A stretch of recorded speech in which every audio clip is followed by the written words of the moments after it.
Shalom teman-teman, selamat hari Minggu semua. Gimana kabar kalian semua? Semoga kabar kalian semua sehat-sehat aja ya. Pada hari ini kita akan melaksanakan ibadah Minggu yang dilaksanakan secara online. Ibadah kita masih dilakukan secara online karena pada saat ini kita masih berada pada masa-masa pandemi COVID-19. Nggak kerasa ya, sudah sekitar kurang lebih 1,5 tahun kita melaksanakan ibadah secara online. Mari kita bersama-sama mendoakan agar pandemi COVID-19 ini dapat cepat berakhir dan kita semua dapat berkumpul dan melaksanakan ibadah secara tatap muka atau yang diadakan secara langsung di gereja. Pada hari ini kita akan melaksanakan ibadah pada minggu kedua di bulan Juni ini yang bertema Menara Gading. Mari kita bersama-sama menyanyikan lagu pertama yang terambil dari NKB 7, Nyanyikanlah Nyanyian Baru.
Mari kita bersama-sama bersatu dalam doa.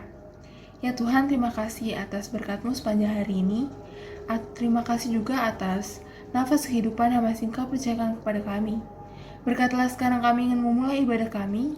Berkatlah agar ibadah kami dapat berjalan dengan lancar dari awal hingga akhir. Dan berkatlah agar kami dapat fokus dalam memuji dan memuliakan nama-Mu. Di dalam nama-Mu kami berdoa dan mengucap syukur. Haleluya, amin. Sebelum kita memasuki firman, mari kita bersama-sama menyanyikan lagu yang terambil dari NKB 122, Ku Ingin Berperangai.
Saudara yang dikasih Tuhan, sebelum kita masuk ke dalam pemberitaan firman Tuhan, mari kita bersama untuk berdoa.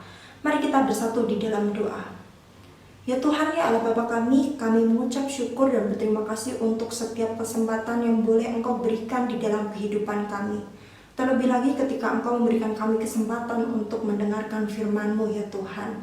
Kami ucap syukur ya Bapa ketika Engkau mau untuk membukakan kami hati dan pikiran kami ketika kami mendengarkan firman-Mu ini. Sehingga kami boleh menerimanya dengan penuh rasa syukur dan penuh dengan sukacita. Terima kasih ya Bapa, tuntunlah kami di dalam belajar akan firman-Mu sehingga kami tidak hanya mendengarkan, tapi juga boleh memperlakukannya di dalam kehidupan kami hari lepas hari. Inilah doa dan permohonan kami ya Bapa yang kami alaskan dalam Putra-Mu yang tunggal, Tuhan Yesus Kristus. Kami telah berdoa. Amin. Saudara yang dikasih Tuhan, bacaan kita pada hari ini diambil dari 1 Korintus pasal 11 ayat 17 sampai dengan 22. Saya akan membacakan untuk kita semua. Kebiasaan-kebiasaan yang salah dalam perjamuan malam. Dalam peraturan-peraturan yang berikut, aku tidak dapat memuji kamu, sebab pertemuan-pertemuanmu tidak mendatangkan kebaikan, tetapi mendatangkan keburukan. Sebab pertama-tama aku mendengar bahwa apabila kamu berkumpul sebagai jemaat, ada perpecahan di antara kamu. Dan hal itu sedikit banyak aku percaya. Sebab di antara kamu harus ada perpecahan, supaya nyata nanti siapakah di antara kamu yang tahan uji. Apabila kamu berkumpul, kamu bukanlah berkumpul untuk makan perjamuan Tuhan. Sebab pada perjamuan itu tiap-tiap orang memakan dahulu makanannya sendiri, sehingga yang seorang lapar dan yang lain mabuk. Apakah kamu tidak mempunyai rumah sendiri untuk makan dan minum? Atau maukah kamu menghinakan jemaat Allah dan memalukan orang-orang yang tidak mempunyai apa-apa? Apakah yang kukatakan kepada kamu? Memuji kamu dalam hal ini, aku tidak memuji. Nah, saudara yang dikasih Tuhan, tema kita pada hari ini adalah Menara Gading. Apa sih Menara Gading itu? Menara Gading adalah sebuah gambaran tentang tempat atau juga atmosfer di mana orang-orang ini dengan senang hati kemudian dipisahkan dengan dunia demi kepentingannya sendiri. Jadi kita bisa lihat bahwa mereka ini adalah gambarannya sebuah kelompok yang tidak peduli dengan orang-orang berada di luar kelompoknya. Jadi Menara Gading ini menggambarkan tentang sebuah sikap di mana adanya ketidakpedulian manusia demi kepuasannya sendiri.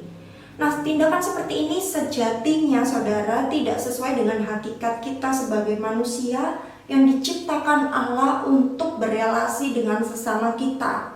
Tindakan-tindakan seperti inilah yang juga terjadi di dalam bacaan kita.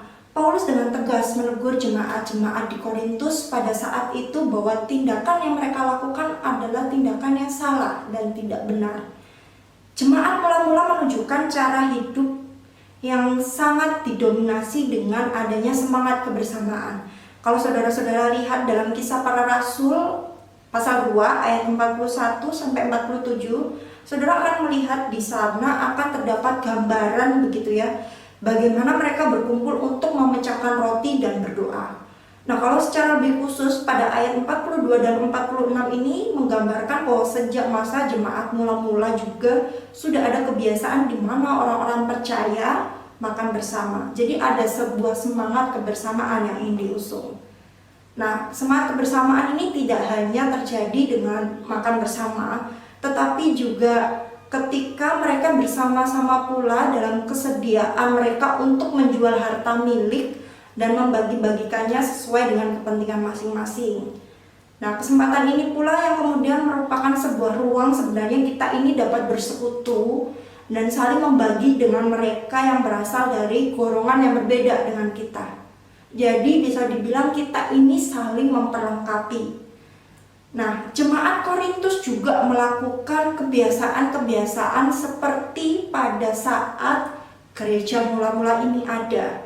Nah, salah satunya adalah perjamuan kasih, saudara, yang memiliki sebenarnya penekanan tentang menunjukkan kasih kepada orang-orang lain dengan saling berbagi. Nah, perjamuan kasih ini adalah perjamuan di mana setiap orang dari rumahnya ia membawa makanan atau membawa minuman begitu ya, sesuai dengan kemampuannya sendiri. Ingat, sesuai dengan kemampuannya sendiri. Jadi memang berbeda-beda. Ada mungkin yang membawa lebih banyak, ada mungkin yang membawa lebih sedikit begitu ya. Tetapi ini adalah sebuah persembahan yang mereka bawa sesuai dengan kemampuan mereka. Nah, semua makanan itu kemudian dikumpulkan dalam satu meja begitu ya. Mereka taruh di satu meja, kemudian nanti akan mereka makan secara bersama. Jadi kita datang, kita membawa makanan sesuai kemampuan kita, dan nanti kita akan makan bersama. Mungkin saudara-saudara juga pernah mengalami hal ini ya, ketika di gereja ada perjamuan kasih, atau ketika ikut mama papanya begitu ya, persekutuan doa, kemudian diadakan perjamuan kasih. Nah, kurang lebih seperti itu saudara-saudara. Nah, perjamuan kasih yang menjadi bagian ibadah di dalam Korintus ini nyatanya perlahan-lahan mulai diselewengkan atau disalahartikan. Dan hal ini sudah jauh berbeda dengan tujuan dan pemahaman tentang perjamuan makan bersama pada gereja mula-mula. Jadi maknanya ini sudah berbeda. Persoalannya ini terjadi ketika yang pertama adalah munculnya bermacam-macam kelompok kecil di dalam perjamuan tersebut. Jadi ketika perjamuan tersebut ada kelompok-kelompok yang tidak mau membaurkan dirinya dengan kelompok yang lain. Jadi kelompok ini tidak mau berbaur dengan ini, kelompok yang sini juga tidak mau berbaur dengan kelompok yang ini. Ibarat kita bisa dibilang membuat kelompok di dalam kelompok gitu. Jadi sifatnya ini lebih eksklusif. Nah, yang kedua adalah kesalahan mereka adalah di mana jemaat yang pada saat itu adalah orang-orang kaya yang membawa sejumlah besar makanan begitu ya, untuk dirinya sendiri. Sedangkan jemaat yang miskin ini dibiarkan kelaparan begitu. Nah, gagasan semula perjamuan kasih yang saling berbagi kasih ini kemudian menjadi luntur. Bahkan ada jemaat-jemaat yang malah menyalahgunakan perjamuan kasih ini dengan cara mabuk-mabukan. Perjamuan kasih yang seharusnya merupakan sebuah kesempatan untuk mengadakan pembinaan rohani, untuk mengenang pengorbanan dan kasih Kristus yang harusnya bersama dihidupi begitu ya, malah dipergunakan sebagai kesempatan untuk melakukan hal-hal yang memalukan. Nah, saudara, dalam kehidupan kita begitu ya, tentu kita mempunyai sahabat atau kita punya teman dekat lah, atau kita bisa bilang dengan circle pertemanan kita. Ada mungkin kita punya teman atau kelompok PUBG gitu ya, buat teman-teman yang main game PUBG gitu. Ada kelompok yang suka K-pop mungkin, nanti ada juga golongan teman-teman wibu mungkin. Nah, kita punya kelompok-kelompok di dalam kehidupan kita gitu saudara, dan ini bukanlah sesuatu hal yang salah. Ini akan sangat baik ketika kelompok ini membantu kita untuk bertumbuh. Jadi tidak membuat kita semakin jauh dari Tuhan, tidak membuat kita melupakan kehidupan atau orang-orang lainnya, tapi membuat kita bersama untuk belajar dan bertumbuh. Nah, persoalan yang muncul adalah seringkali kita tidak sadar bahwa kelompok-kelompok ini kemudian menimbulkan eksklusif gitu, bisa dibilang. Kelompok-kelompok ini menjadi eksklusif. Kita tidak lagi bersosialisasi, berkomunikasi dengan orang-orang dari luar kelompok kita. Dan masalahnya, kelompok-kelompok seperti ini seringkali saya jumpai di dalam kehidupan kita bergereja. Ada sebuah pengalaman di mana ada salah seorang ketika melakukan sebuah pelayanan begitu ya, mengkhususkan diri untuk remaja dan pemuda. Pada saat itu ada anak baru yang baru datang ke gereja. Dia ikut ibadah, dia ikut kebaktian, tapi dia tidak merasakan welcome. Kenapa? Karena ketika dia datang, dia mau nggak kenal siapa-siapa, dia mau kenalan sama orang lain susah. Karena orang-orang ini sudah punya teman-temannya, circle-nya masing-masing. Mereka duduk secara berkelompok-berkelompok. Jadi ketika dia masuk, kemudian dia mungkin oh ya berkenalan, tapi setelah itu apa? Selesai. Dia tidak bisa lagi membangun relasi yang lebih. Karena kenapa? Apa yang mereka bicarakan kelompok ini dia tidak bisa masuk. Dan kelompok ini melihat dia orang asing.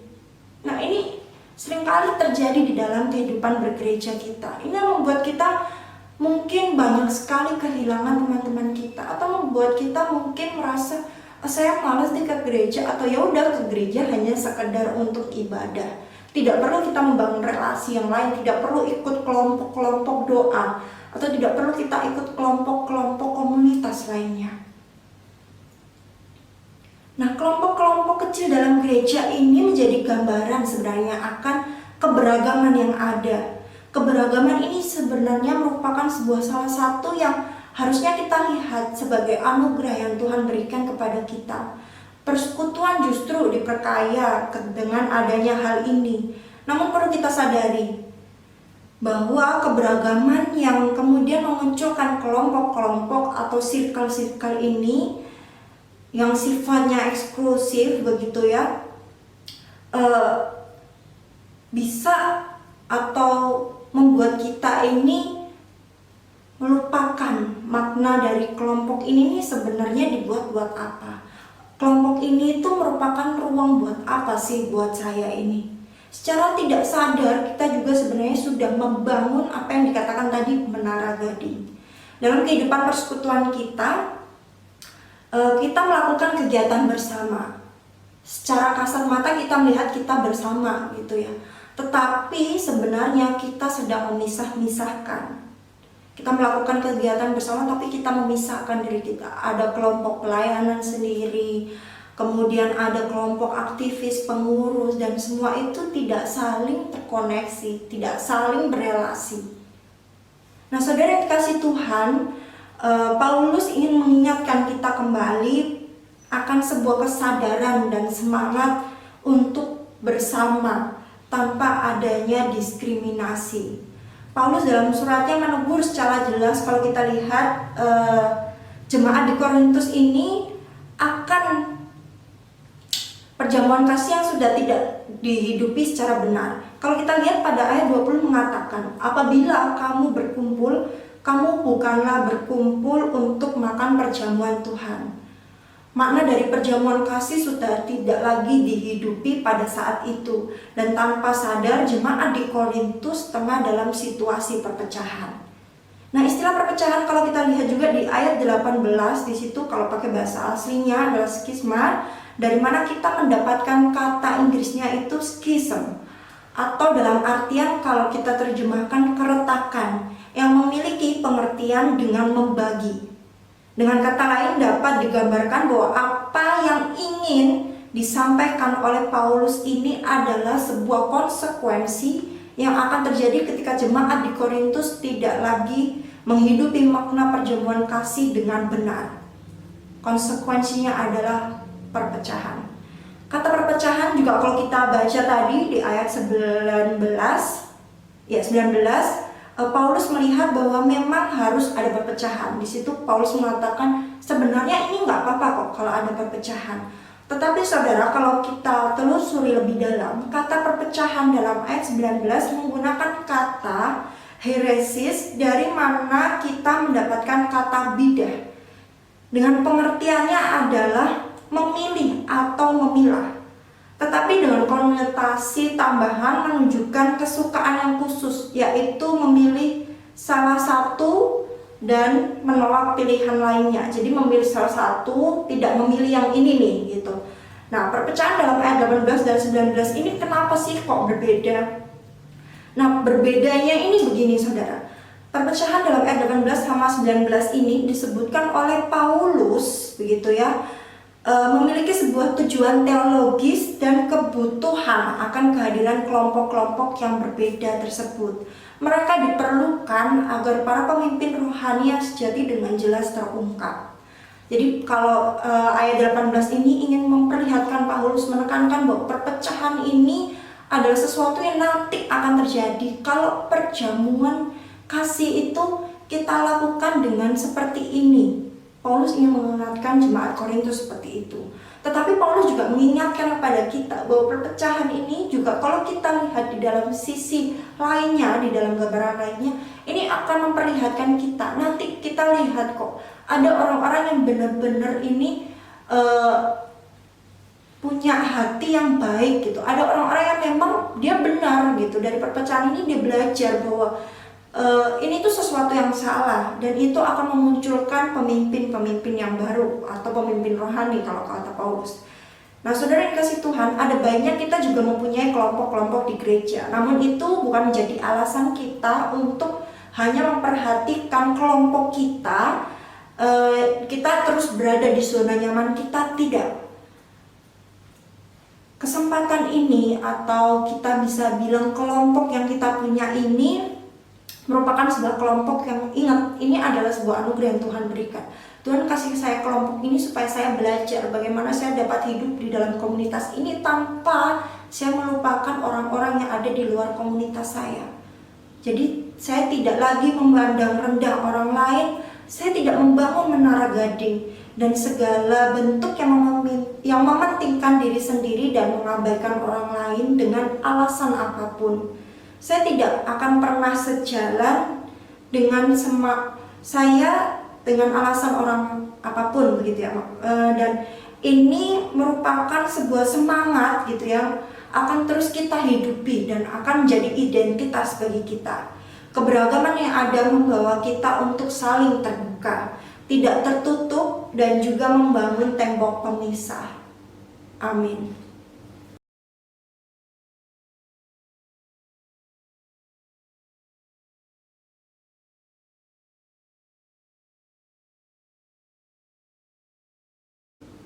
Saudara yang kasih Tuhan, mari kita menaikkan doa syafaat kita. Mari kita berdoa. Ya Tuhan, ya Allah Bapa, kami berterima kasih atas setiap kesempatan ketika kami mendapatkan kelompok-kelompok kecil, kelompok-kelompok yang mengajarkan kami akan pentingnya sebuah kebersamaan, pentingnya sebuah perbedaan, dan bagaimana kami dapat menghidupi itu semua di dalam kehidupan kami. Bapak, tolonglah bantu kami juga ketika kami mempunyai kelompok-kelompok, baik itu di dalam keluarga kami, di dalam pertemanan kami, di dalam kehidupan kami bergereja, menjadi bagian di mana kami tidak hanya mementingkan diri dan kelompok kami, tapi juga orang lain yang berada di luar kelompok kami. Kami ingin sekali ya Bapak untuk tidak membangun menara gading di dalam kehidupan kami. Baik tidak hanya secara kelompok kami membangun menara gading, tapi juga bagaimana kami tidak membangun menara gading di dalam perspektif kami memandang orang lain. Bapak yang baik, tolonglah kami ya Bapak, berkati kami ketika kami juga di dalam studi kami, entah kami yang sekolah atau kami kuliah.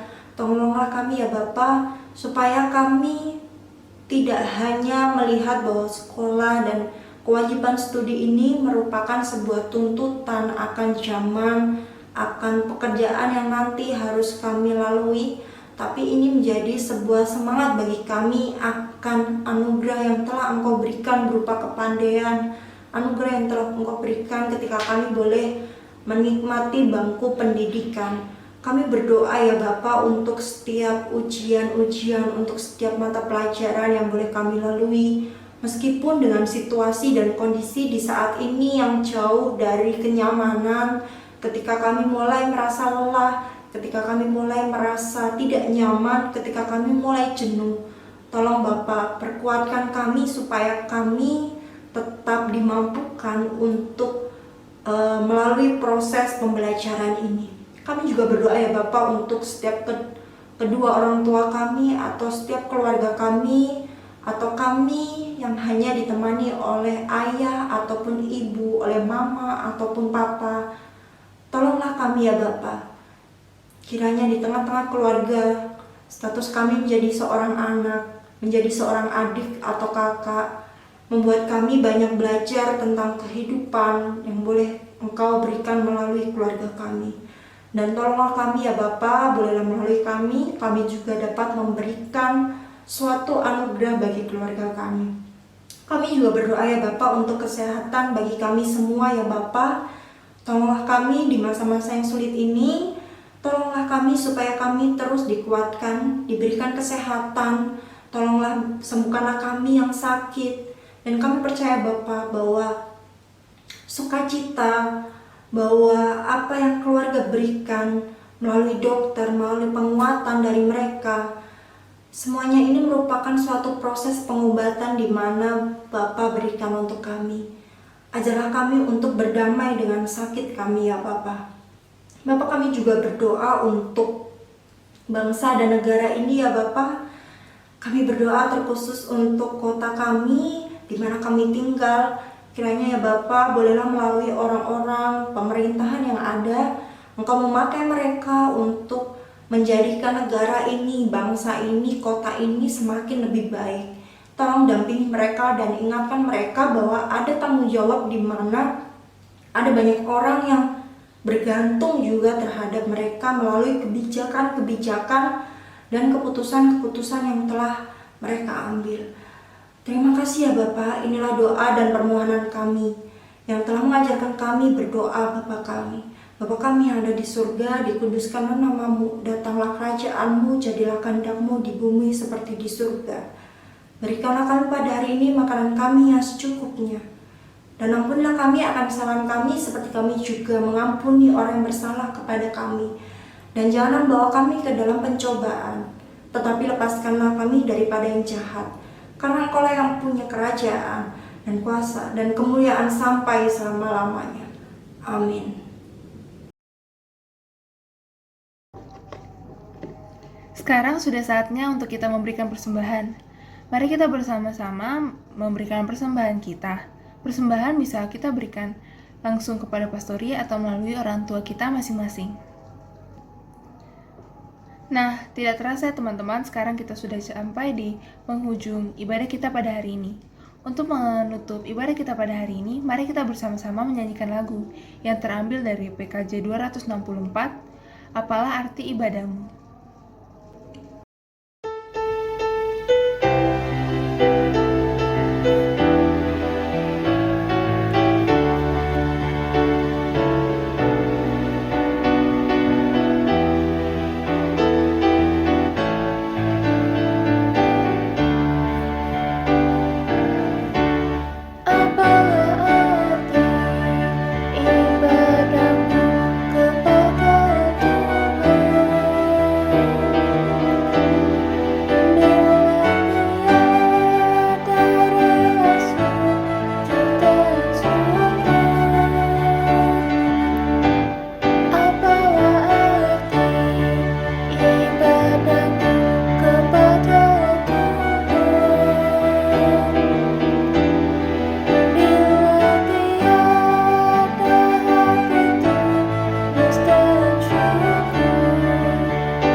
kita telah sampai di ujung ibadah kita pada hari ini. Mari kita bersama-sama berdoa untuk menutup ibadah kita pada hari ini. Ya Tuhan, terima kasih atas penyertaan-Mu sepanjang ibadah kami dari awal, pertengahan, hingga akhir. Berkatilah agar apa yang kami dengarkan pada hari ini dapat kami pergunakan dan dapat kami jadikan pedoman dalam setiap langkah kehidupan kami dan dapat kami jadikan sebagai hal-hal yang dapat kami lakukan dalam kehidupan kami sehari-hari. Terima kasih Tuhan, amin. Terima kasih semua, sampai jumpa lagi.